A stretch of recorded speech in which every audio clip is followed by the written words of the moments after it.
but there's a But big but. The question arises, do we really need to learn to code anymore?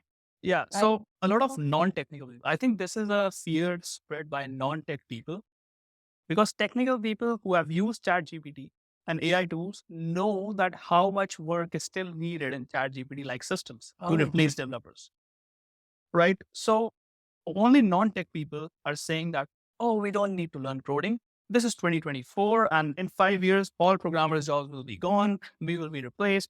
And see, no one has seen the future. But let's say 50% of programmers were to be replaced by coding in next 20 years. Let's just say, who do you think will still have a job?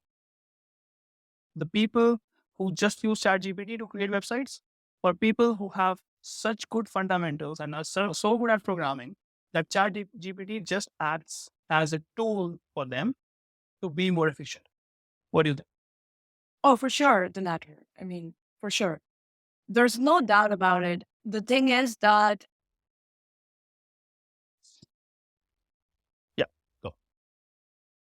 uh, yeah, so for sure, the latter, there's no doubt about it. The thing is that I'll say non-tech people because they don't have enough information or enough knowledge about how things transpire in the tech industry, right?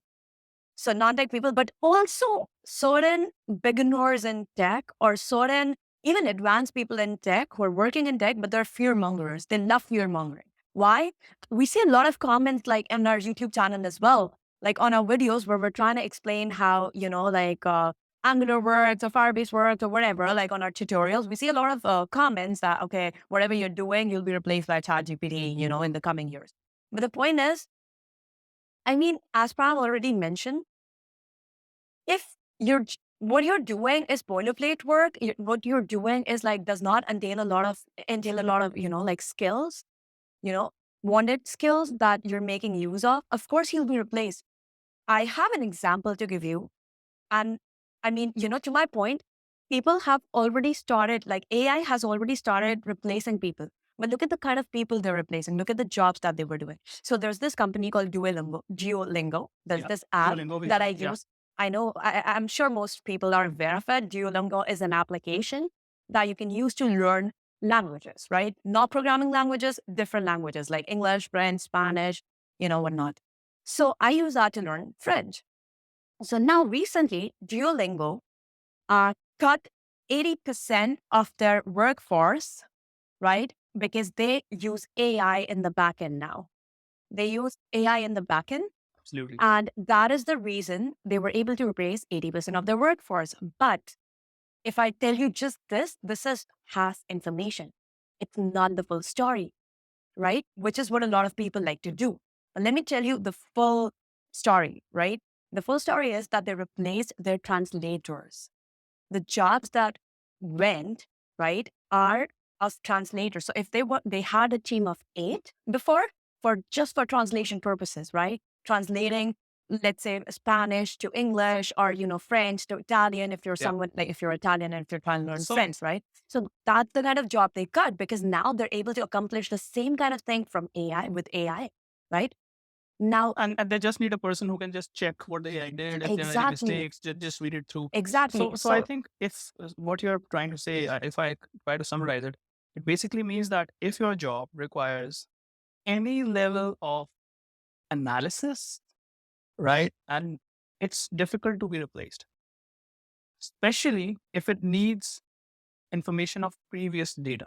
By that, what I'm trying to say is we can go to ChatGPT and say, create a website for me, a starting website, let's say. It might be able to do it. But most companies already have hundreds of thousands or millions of lines of code. There's no way today that in ChatGPT we can just throw all that code and ask it that create a new database connection or a new table in the database with these 10 columns and connect it with my backend and then create APIs that connect it to the front end because real development involves all of this. It involves real connections between applications and security mechanisms and being able to, all right, let's do this. Let's make this a challenge. Any one of you think that ChatGPT is good enough? to replace developers today. Go to Chat GPT and create a basic website. Create a website and just host it online. You cannot code one line of code. You have to use Chat GPT for all the code you write. Create a website, host it online. And if you're able to do that, I'm telling you, this is going to be difficult. If you are able to do this, then I challenge you to be able to connect with any database and create a code application. I'm telling you, you'll pull your hair out. And this, again, does not involve any historic code understanding. This is just a new application that will be good for nothing. So I think people should still learn coding. It's the same thing. Do you think when calculators were created, did the value of mathematics, did it go away? No. We still learn We math. still have, exactly, we still have mathematicians, researchers. It's a continuously evolving field. Similar to tech and coding and AI, right? So you're absolutely right. To complete my example, that's exactly what Duolingo did. So they fired, or I don't want to say fired, but fired, they fired, they kicked off. Yes, kicked. Don't want to be so harsh, but whatever. They removed from a team of 8 people, they removed for 6 people. There's still 2 people left.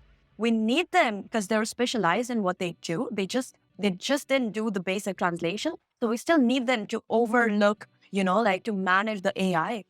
Yeah, to validate the technology that we're using today. That's true. If you're good at a job, most likely you'll have a job or you'll be able to find something else. So I think so many people getting fired, getting fired is not the biggest problem in the world. You can get another job. The biggest problem is if you were in the same company for 10 years, 15 years, 20 years, and you just know one thing and you did not learn anything in those 20 years, and then you are fired, then it's a big problem, right? Yeah. But if you are just up to date and you just got fired because the whole department was let go, it's not your...